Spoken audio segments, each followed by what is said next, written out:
Hello, good morning, जोहार। मैं राजू और आप देख रहे हैं 24 झारखंड न्यूज। चलिए जानते हैं झारखंड की आज की 25 मुख्य बड़ी खबरों को।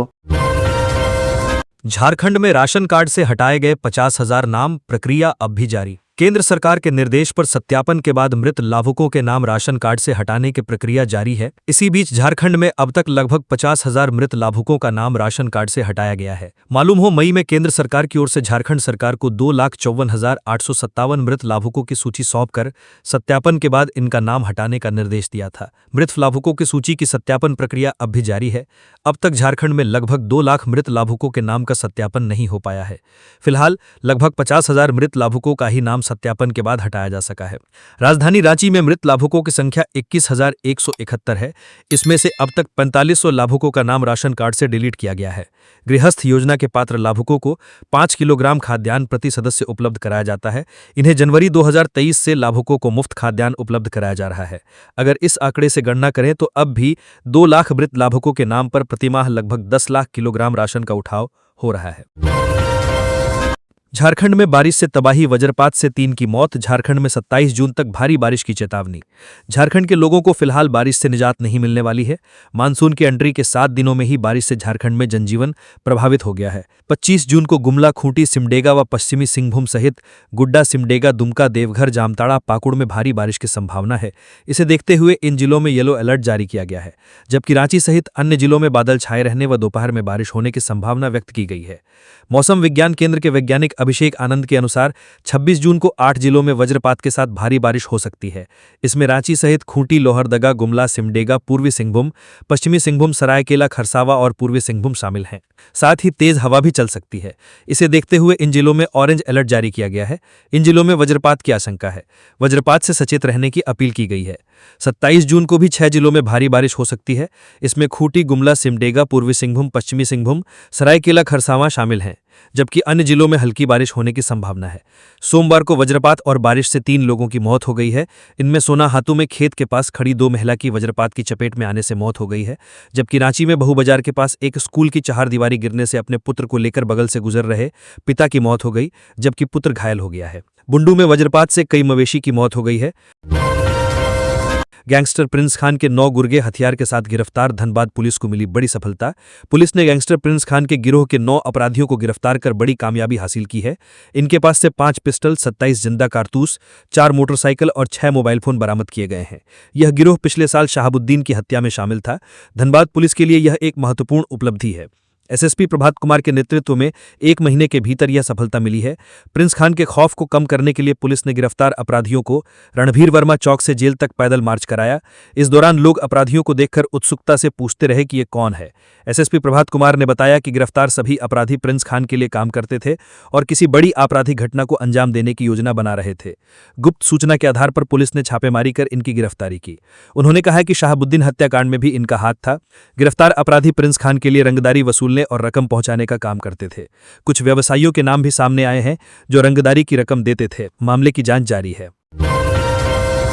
स्वास्थ्य विभाग में करीब 300 पदों पर नियुक्ति। 27 जून से करें आवेदन।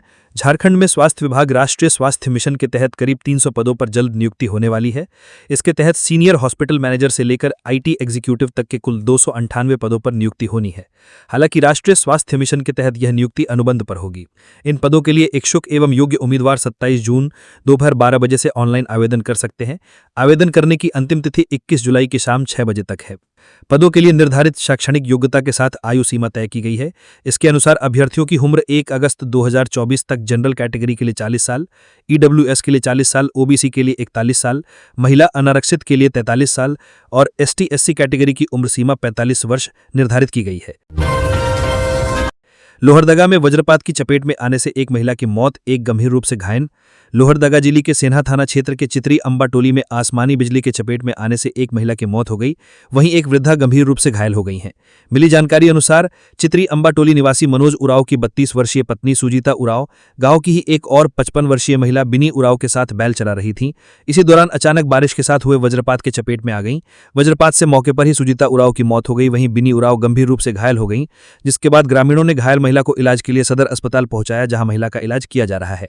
वहीं मृत महिला सुजीता उरांव के शव को पोस्टमार्टम के लिए सदर अस्पताल ले जाया गया है। मामले की सूचना मिलने पर बीडीओ के निर्देश पर पंचायत सचिव मौके पर पहुंच घटना की जानकारी ली। वहीं पूरे मामले की सूचना सिन्हा थाना को दे दी गई है।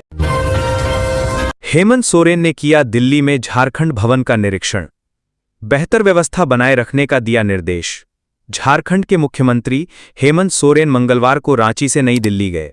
नई दिल्ली प्रवास के दौरान उन्होंने नवनिर्मित झारखंड भवन का निरीक्षण किया। उन्होंने निरीक्षण के क्रम में मौजूद अधिकारियों को व्यवस्थाओं से संबंधित कई दिशानिर्देश दिए। मुख्यमंत्री हेमंत सोरेन ने कहा कि नई दिल्ली स्थित नवनिर्मित झारखंड भवन में अतिथियों से जुड़ी सभी सुविधाओं का ख्याल रखा जाए एवं नियमित साफ सफाई सहित अन्य सभी व्यवस्थाओं का मेंटेनेंस सुनिश्चित की जानी चाहिए। मुख्यमंत्री हेमंत सोरेन ने इस दौरान नवनिर्मित झारखंड भवन स्थित अतिथि कक्ष, कॉन्फ्रेंस हॉल, डाइनिंग हॉल समेत अन्य स्थलों का निरीक्षण किया। मौके पर विधायक नमन विक्सल कोंगाड़ी, विधायक राजेश कच्छप, विधायक सुनाराम सिंघू, मुख्यमंत्री के अपर मुख्य सचिव अविनाश कुमार एवं स्थानिक आयुक्त अरवा राजकमल सहित झारखंड भवन नई दिल्ली के अन्य पदाधिकारी और कर्मचारी मौजूद थे। संस्कृत विषय में पीजीटी के लिए रिजर्व रखें 5 सीटें, झारखंड हाईकोर्ट का राज्य सरकार और जेएसएससी को निर्देश। झारखंड हाईकोर्ट के जस्टिस दीपक रोशन की अदालत ने स्नातकोत्तर प्रशिक्षित शिक्षक पीजीटी संयुक्त प्रतियोगिता परीक्षा 2023 के तहत संस्कृत विषय में नियुक्ति को लेकर दायर याचिकाओं पर सुनवाई की। इस मामले की सुनवाई के दौरान अदालत ने प्रार्थियों का पक्ष सुना। इसके बाद सरकार और झारखंड कर्मचारी चयन आयोग यानी जेएसएससी को निर्देश दिया कि संस्कृत विषय में 5 सीटें रिजर्व रखी जाएं। इसके साथ ही इस मामले में शपथ पत्र के माध्यम से प्रतिवादियों को जवाब दायर करने का निर्देश दिया। इससे पूर्व प्रार्थियों की ओर से अदालत को बताया गया कि वे संस्कृत विषय में स्नातकोत्तर हैं।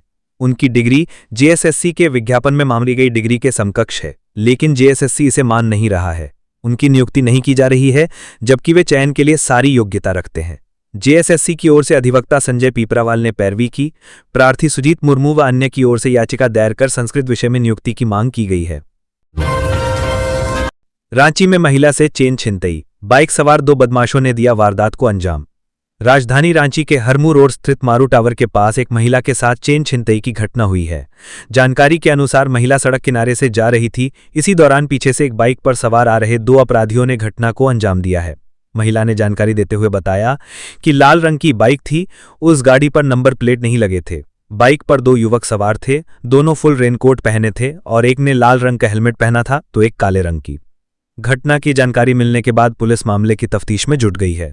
आपको बता दें कि राजधानी रांची में राह चलते लोगों से मोबाइल की छिनतई और गले का चेन छिनतई आम बात है। पुलिस अपराधियों को गिरफ्तार भी करती है, फिर भी अपराध कम होने का नाम नहीं लेता। गुमला पुलिस को बड़ी कामयाबी, 5 लाख के इनामी नक्सली फिरोज अंसारी हथियारों के साथ गिरफ्तार। गुमला पुलिस को नक्सल विरोधी अभियान में एक बड़ी सफलता हाथ लगी है। प्रतिबंधित नक्सली संगठन जेजेपीएम से जुड़े कुख्यात नक्सली फिरोज अंसारी को भारी मात्रा में कारतूस और एक हथियार के साथ गिरफ्तार किया गया है। फिरोज अंसारी झारखंड सरकार द्वारा 5 लाख का इनामी नक्सली था। गुमला के एसपी ने मंगलवार को एक प्रेस वार्ता में बताया कि उन्हें गुप्त सूचना मिली थी कि बिशुनपुर थाना क्षेत्र के घाघरा जंगल में जेजेपीएम का सुप्रीमो रविंद्र यादव अपने साथियों के साथ सक्रिय है। सूचना के आधार पर सीडीपीओ सुरेश प्रसाद यादव के नेतृत्व में एक स्पेशल टीम का गठन कर जंगल में सर्च ऑपरेशन चलाया गया।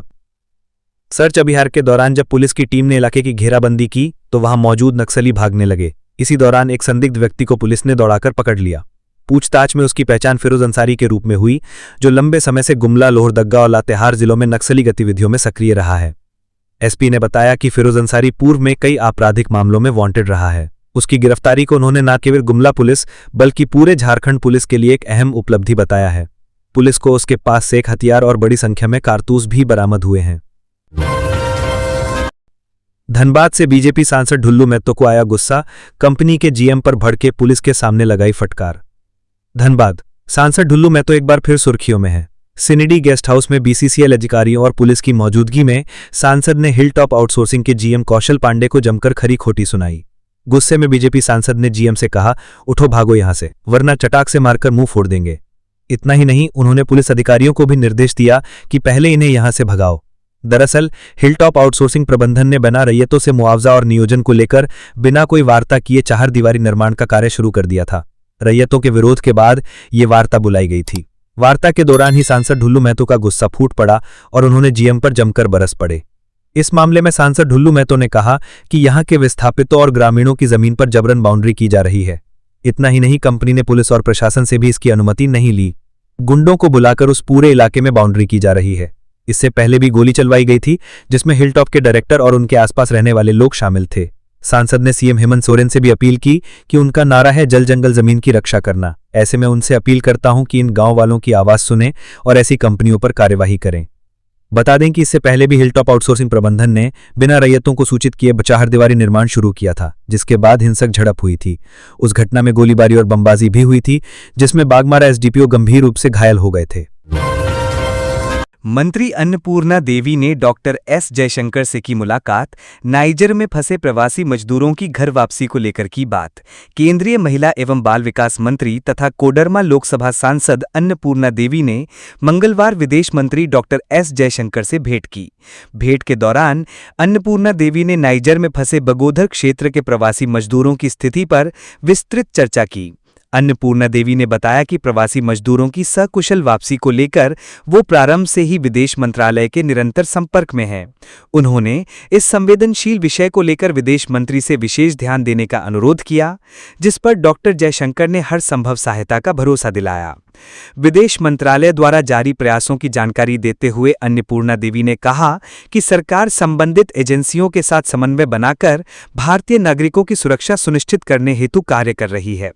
उन्होंने प्रवासी मजदूरों के परिजनों को आश्वासन दिया कि केंद्र सरकार पूरी गंभीरता से विषय पर काम कर रही है और हर भारतीय की सुरक्षा सर्वोच्च प्राथमिकता है। अन्नपूर्णा देवी ने यह भी बताया कि उन्होंने हाल ही में प्रवासी मजदूरों के परिजनों से मुलाकात कर उन्हें अब तक हुई प्रगति से अवगत कराया है। उन्होंने परिजनों को भरोसा दिलाया कि उनके अपने लोग जल्द सुरक्षित घर लौटेंगे। रांची जिले में लगा जनता दरबार। उपायुक्त मंजूनाथ भजंत्री के निर्देश पर अंचलाधिकारियों ने सुनी लोगों की समस्याएं। उपायुक्त सह जिला दंडाधिकारी मंजूनाथ भजंत्री के निर्देशानुसार लगातार रांची जिला के सभी अंचल में हर मंगलवार जनता दरबार का आयोजन किया जा रहा है। आज भी विभिन्न अंचलों में संबंधित अंचल अधिकारी जनता की समस्याओं से अवगत हुए। इस दौरान अंचल कार्यालय में आयोजित जनता दरबार में अंचल अधिकारियों द्वारा लोगों की समस्याएं सुनी गई। जनता दरबार में भूमि बंटवारा, अतिक्रमण, दाखिल खारिज, भूमि निबंधन, जमीन मापी, आवास योजना, पेंशन, सामाजिक सुरक्षा, नल जल योजना, आंगनबाड़ी सहित लोगों की अन्य समस्याएं सामने आई।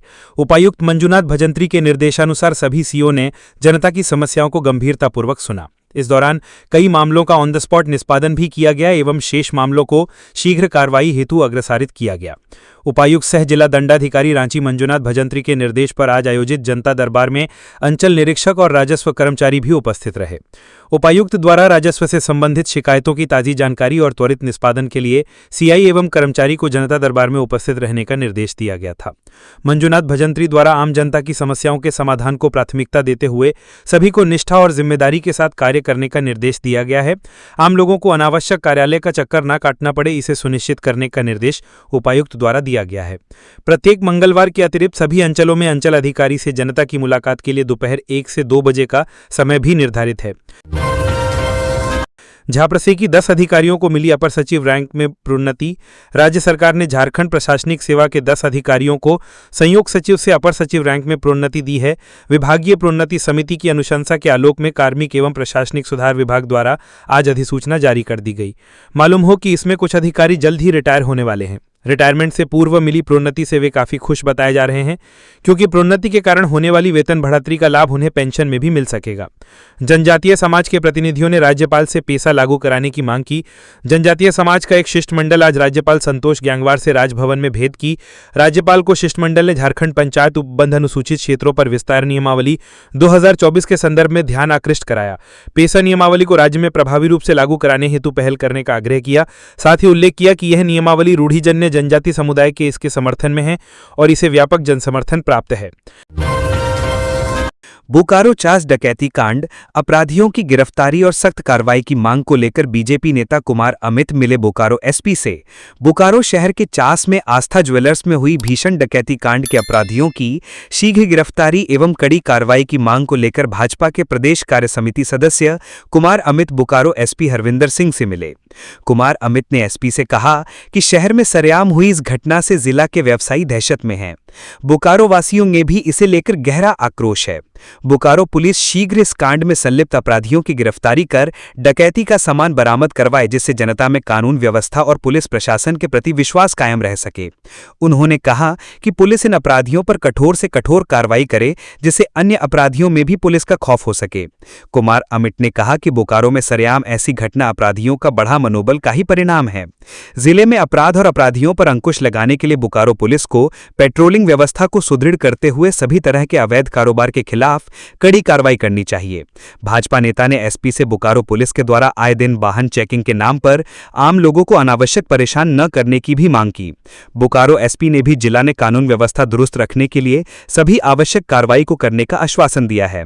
इस अवसर पर चास थाना प्रभारी सुषमा देवी के अलावे भाजपा नेता शिवशंकर राय, लाल बाबू, करण गोराई, चंद्र प्रकाश एवं विशाल तिवारी भी उपस्थित थे। झारखंड सरकार के खिलाफ बीजेपी का आक्रोश प्रदर्शन।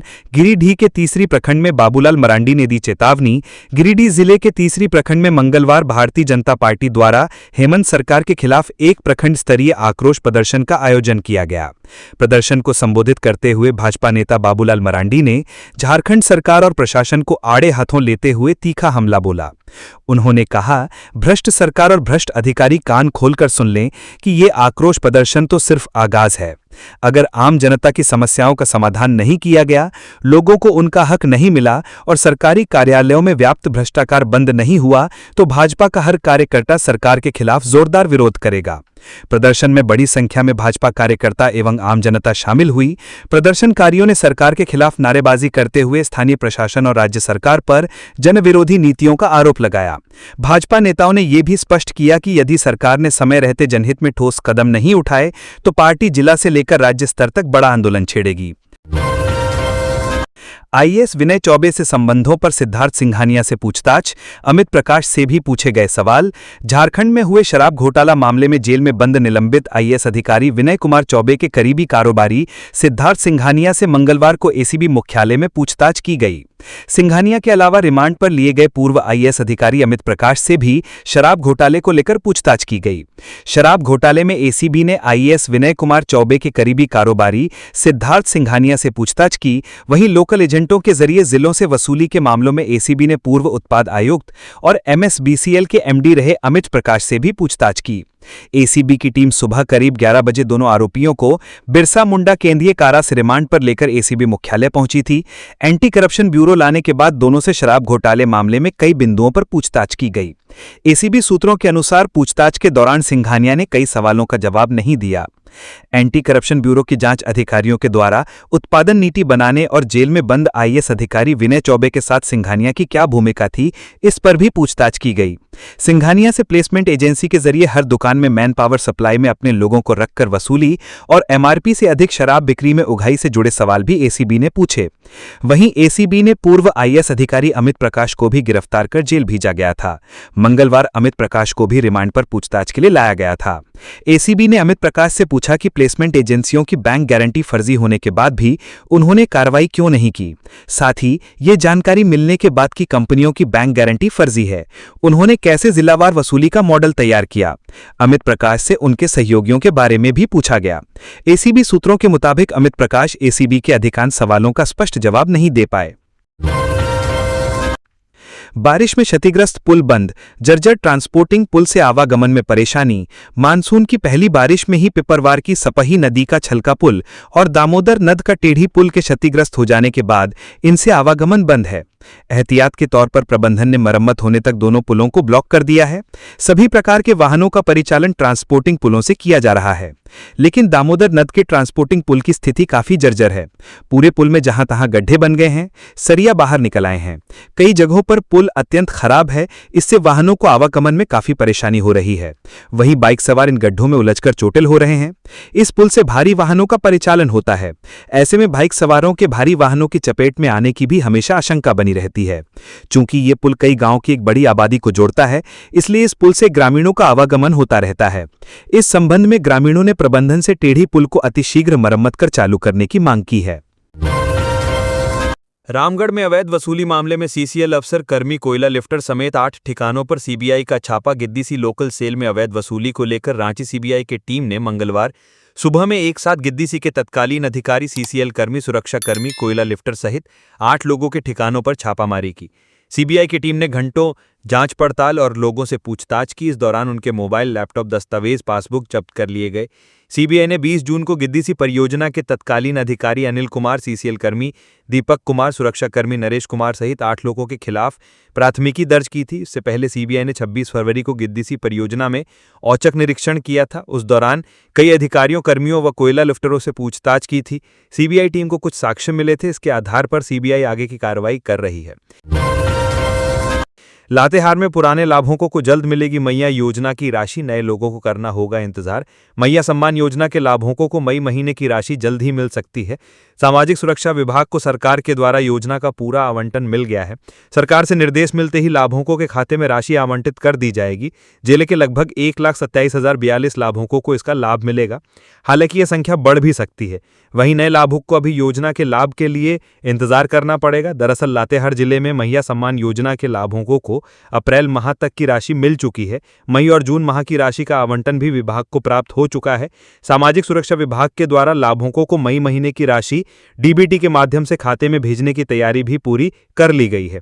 संभावना है कि इस माह के अंत तक लाभुकों को राशि प्राप्त हो जाएगी। हालांकि संभावना ये भी जताई जा रही है कि यदि इस माह के अंत तक पैसे खाते में नहीं पहुंचे तो अगले माह में एक साथ मई और जून माह की राशि भेजी जाएगी।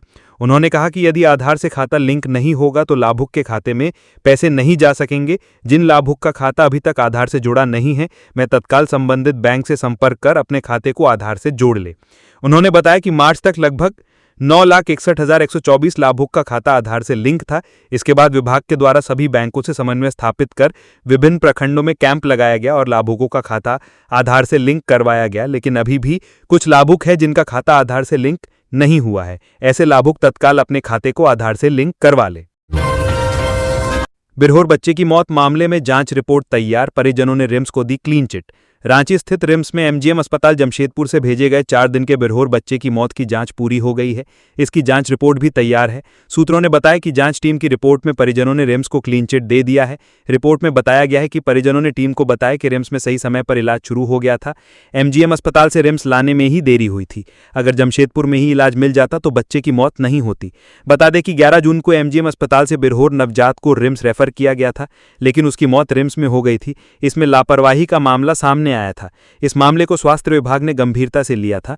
विभाग संयुक्त सचिव ललित मोहन शुक्ला ने रिम्स निदेशक डॉक्टर राजकुमार को मामले की जांच कर रिपोर्ट सौंपने का निर्देश दिया था। इसी पर संज्ञान लेते हुए मामले की जांच की गई। रिम्स प्रबंधन ने भी बिरहोर बच्चे की मौत के मामले पर गंभीरता दिखाते हुए एक 3 सदस्यीय टीम का गठन किया था। इस टीम ने पूरे मामले की जांच की। टीम में नियोनेटल के विभाग अध्यक्ष, सेंट्रल इमरजेंसी के विभाग अध्यक्ष और उपाध्यक्षक 2 शामिल रहे।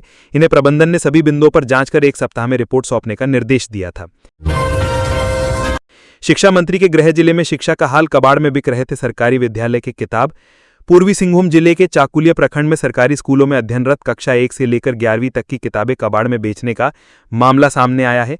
मामले की सूचना पर पहुंची पुलिस ने कबाड़ दुकान से कॉपी किताबों को जब्त कर लिया है। वहीं जानकारी पर जिला शिक्षा पदाधिकारी मनोज कुमार और जिला शिक्षा अधीक्षक आशीष पांडे देर शाम चाकुलिया पहुंचे। मामले को लेकर जिला शिक्षा अधीक्षक आशीष पांडे ने बीईओ को शो कॉज नोटिस जारी किया है।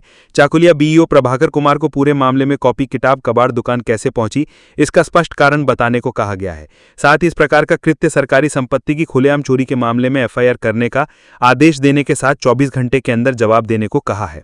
दूसरी ओर डीईओ और डीएससी ने चाकुलिया में कॉपी किताब को रखने के लिए बनाए गए सभी गोदामों का निरीक्षण भी किया। इसके बाद बीआरसी कार्यालय में बीपीओ, नाइट गार्ड और सभी सीआरपी से पूछताछ की। चाकुलिया थाना प्रभारी संतोष कुमार ने बताया कि मामले में एफआईआर करने के लिए बीआरसी कर्मी डीईओ और डीएससी के साथ पहुंचे थे। थाना प्रभारी ने बताया कि अभी आकलन किया जा रहा है कि कितने रुपए की किताब कॉपी थी और उनकी कितनी संख्या थी। इधर मामले में जिला शिक्षा अधीक्षक आशीष पांडे ने कहा कि बीआरसी कर्मियों के द्वारा ऐसी शर्मनाक घटना समझ से परे है। ऐसी घटना जघन्य अपराध की श्रेणी में आती है। उन्होंने कहा कि इनमें जो भी संलिप्त हैं सभी के विरुद्ध एफआईआर दर्ज की जाएगी। साथ ही ऐसे कर्मचारियों को बर्खास्त भी किया जाएगा।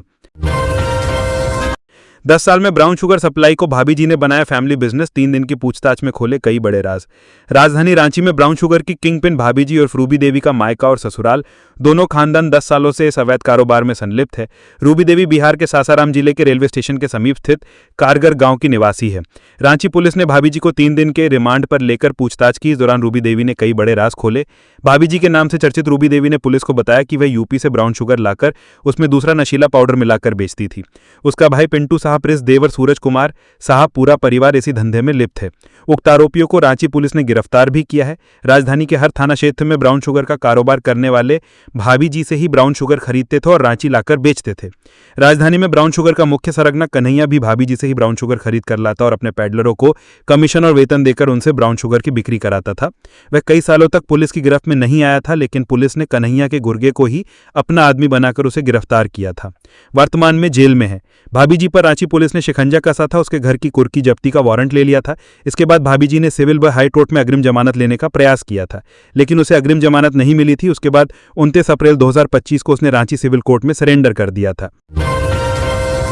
धनबाद डीसी ने समाहरणालय परिसर का किया निरीक्षण, व्यवस्था में सुधार के दिए निर्देश। धनबाद डीसी आदित्य रंजन ने मंगलवार को समाहरणालय परिसर स्थित विभिन्न कार्यालयों का औचक निरीक्षण किया।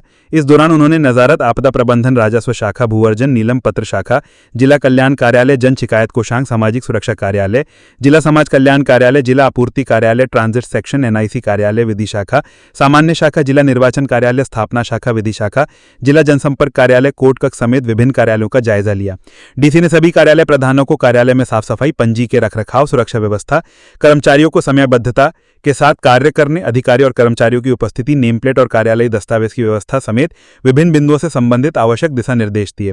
उन्होंने सभी कार्यालयों में आवश्यकता अनुसार रैक निर्माण, फर्नीचर निर्माण, टेबल कुर्सी लगाने के लिए कार्यकारी अभियंता, भवन प्रबंधन और नदारत उप समाहर्ता को निर्देश दिए।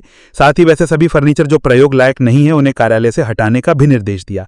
डीसी ने एसएसपी के साथ समाहरणालय परिसर में चिन्हित पार्किंग एरिया, कैंटीन एरिया और वेटिंग एरिया का भी निरीक्षण किया। पार्किंग एरिया में शेड निर्माण, वेटिंग एरिया निर्माण, कैंटीन एरिया निर्माण और पार्क गार्डन निर्माण हेतु कार्यकारी अभियंता, भवन प्रबंधन और नजारत उप समाहर्ता को आवश्यक दिशा निर्देश दिए गए। अमरनाथ गिरोह के कुख्यात निसार निशु को पुलिस ने भेजा जेल, कराया पैदल मार्च। देवघर के बासुकीनाथ में मारे गए अमरनाथ सिंह गिरोह के सक्रिय सदस्य कुख्यात अपराधी निसार अहमद उर्फ निशु को जमशेदपुर पुलिस ने 4 दिन के पुलिस रिमांड के बाद आज न्यायिक हिरासत में जेल भेज दिया। पिछले दिनों निसार अहमद की दिल्ली एयरपोर्ट पर गिरफ्तारी के बाद उसे जमशेदपुर पुलिस शहर लाई थी। मंगलवार को जमशेदपुर के सीनियर एसएसपी पीयूष पांडे ने प्रेस कॉन्फ्रेंस कर पत्रकारों को इसकी जानकारी दी। एसएसपी ने बताया कि निसार अहमद उर्फ निशु के द्वारा मानगो थाना अंतर्गत ग्वाला बस्ती में पवन यादव की गोली मारकर हत्या कर दी गई थी। इस कांड में 9 लोगों की गिरफ्तारी हुई थी। इस मामले में निसार अहमद फरार चल रहा था। वहीं मानगो के राजा सिंह हत्याकांड में भी निसार अहमद शामिल था। वहीं बोडम क्षेत्र में आशुतोष ओझा पर फायरिंग करके घायल करने के मामले में भी निसार अहमद आरोपी था। इसकी गिरफ्तारी को लेकर जमशेदपुर की पुलिस लगातार विभिन्न क्षेत्रों में छापेमारी कर प्रयास कर रही थी, लेकिन पुलिस को सफलता नहीं मिल रही थी। 250 करोड़ के स्क्रैप घोटाले में लव अग्रवाल और गुलबहार मल्लिक रांची से गिरफ्तार। सेंट्रल एक्साइज की टीम ने 250 करोड़ रुपए के स्क्रैप घोटाले मामले में रांची से लव अग्रवाल और गुलबहार मल्लिक को गिरफ्तार किया है। इनके पास से 4 मोबाइल फोन बरामद हुए हैं। गुलबहार मल्लिक रांची के रिंग रोड के पास एक बस्ती का रहने वाला है, जबकि लव अग्रवाल लालपुर में रहता है। वो एमरॉन बैटरी का डिस्ट्रीब्यूटर भी है। पूरा घोटाला 250 करोड़ रुपए का बताया जाता है, जिसमें से 50 करोड़ रुपए का दोनों गबन कर चुके हैं। डीजीसीआई की टीम ने 5 अप्रैल को लव कुमार अग्रवाल के घर पर छापेमारी की थी, जबकि 25 अप्रैल को गुलबहार मल्लिक के घर पर रेड मारी थी। उस वक्त लव कुमार और गुलबहार दोनों अपने अपने घर पर नहीं मिले थे। बाद में दोनों को नोटिस भेजा गया और पूछताछ के लिए हाजिर होने को कहा गया। डीजीसीआई की नोटिस पर बयान देने के लिए लव कुमार अग्रवाल मंगलवार 24 जून 2025 को कार्यालय में पहुंचा। सेंट्रल एक्साइज की टीम ने उससे पूछताछ शुरू की। उससे उसका मोबाइल फोन मांगा गया तो उसने कहा कि उसके पास मोबाइल फोन नहीं है, वो फोन नहीं रखता। एक अधिकारी को बाहर भेजा गया, कहा गया कि लव कुमार के गाड़ी से मोबाइल लेकर आएं। ड्राइवर ने उन्हें लव कुमार अग्रवाल का मोबाइल फोन दे दिया। तो ये थी आज की झारखंड की टॉप बड़ी खबरें। इसी तरह झारखंड की हर छोटी सी बड़ी खबर देखने के लिए आप हमारे चैनल 24 झारखंड न्यूज को सब्सक्राइब करके बेल आइकन प्रेस कर ले, जिससे झारखंड की हर छोटी सी बड़ी खबर की अपडेट आप तक पहुंचता रहे। तो आज के लिए बस इतना ही। हमें दीजिए इजाज़त, फिर मिलते हैं नेक्स्ट न्यूज में।